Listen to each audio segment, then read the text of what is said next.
how did it feel when everybody, like, because I know when I first heard the sound, right? The sound, and everybody wanted the sound. What was it like? How did it feel knowing that you created something that you had to have a sound like that to come out? Right. Yeah. Like, I mean, those are the things I didn't know. Because for me, I never backtrack. See, we from New York, we keep going. right, So you don't think about what you did right. or what you've done. I do. It's what you're gonna do. What's next for you? Right. And I was always into the next while everybody's still doing that. And that's what, made me last this long, is because I'm still going. So when people ask me or tell me, yo, man, you did this, you did that, you did this, sometimes I don't even know how to take that.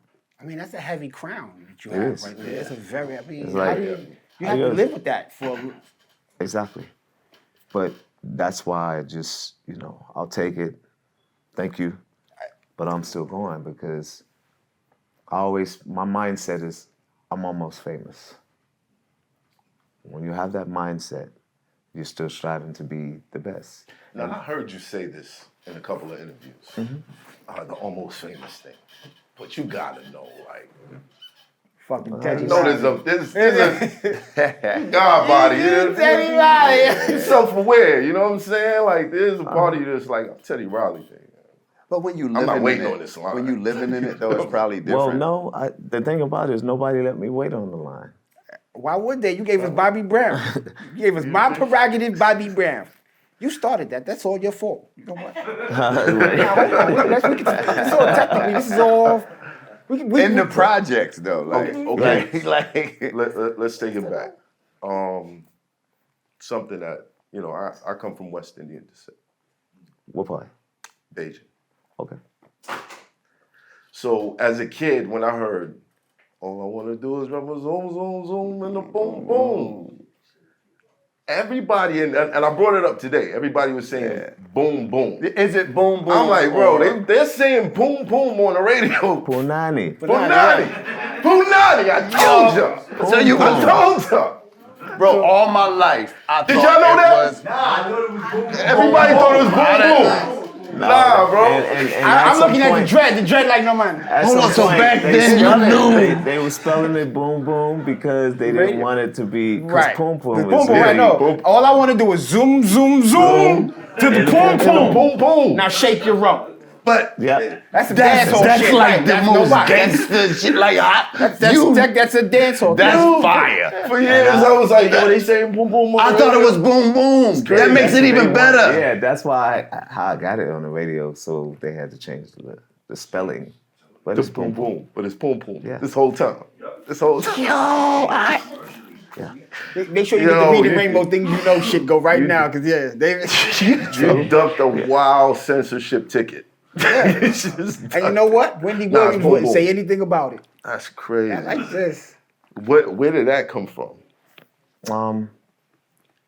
I've always been influenced by reggae music Rest of it. and West Indian. My mom, she used to date, she's Geechee.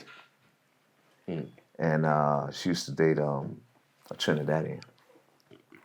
And I used to play in steel band. I used to play steel drums. You too? You wrote the mother. Yo, Chip Fu was here. Chip Fu was here last night. Get out. said he Same played thing. band? He played, So, my friends and my good friends, I call them family, is Marshall Montano. Okay. Macho, you guys are in Brooklyn. This is my biggest engineer, Franklin Grant. And Charlie. That's your family? That's your team? I used to be in studio here, out in Ruston. Right on Fulton. Right off of Fulton. Right off Fulton, yeah. I used to be at that studio in the record store.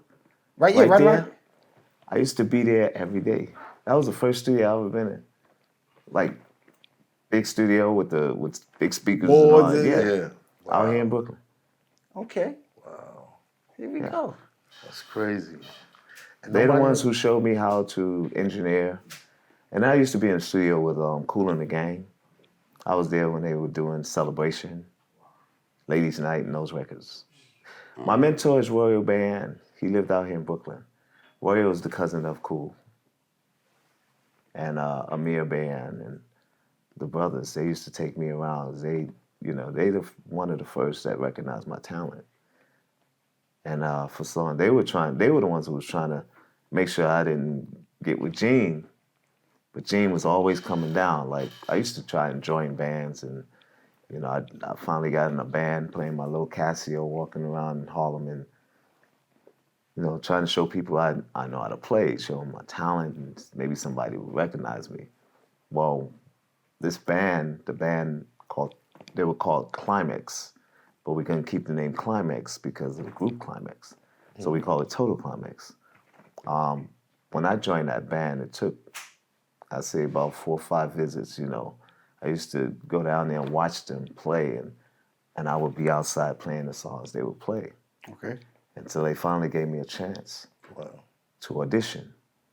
And I auditioned, but they were like, yo, Shorty, if you don't know how to play, we taking your Casio. Brooklyn, we taking it. Yeah. They said, matter of fact, you better be nice. They give us the Casio, and you're gonna play these keyboards over here. They had a Fender Rhodes and a synth clavier, and pretty much made the band. First song was Reasons, and second song was I think Searching by Change. And I played those songs, and it was just like, Shorty know how to play. Give him his Casio back.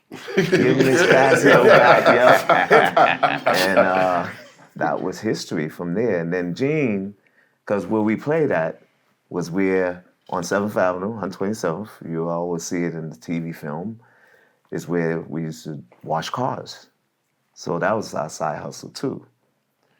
And Gene Griffin and David Hyatt, who actually lived in Brooklyn as well. David Hyatt is the guy who discovered R. Kelly. Okay. He was the guy. If you look at the first Jive record, R. Kelly records on the actual emblem, you'll see Tav Dash. Wow. Okay. And that was David Hyatt. He was the guy that, brought R. Kelly to his Jive records. He's like an uncle to me. Wow. And all the way up until maybe 2 weeks to a month before he passed, I used to go see him in the same prison that R. Kelly's in right now. And you guys know Lou Hobb. Lou Hobb was like my big homie. He was like a big brother to me. Was in the same prison. Butner. Now I'm sitting here thinking about. I believe in like gravitational pull. Yeah. You are heavy because you draw all of the people that you name. You've been sitting here for 2 hours humbly naming everybody who's anybody. Like that was who taught me how to dance and walk. And that's some wild. Was that a part of a life plan? Did you say, look, I'm gonna go hang out with all the greats, and that's gonna make me better? Yeah, I mean, it wasn't my plan. It was what was done for me. I felt like it was just God saying, all right, I need to keep him off the streets. Let me put him with him, and him. And sometimes, we take detours. And my detours was looking out for people who looked out for me. So a lot of the hustlers, I got them record deals. And it just, I was one of the ones, that was protected.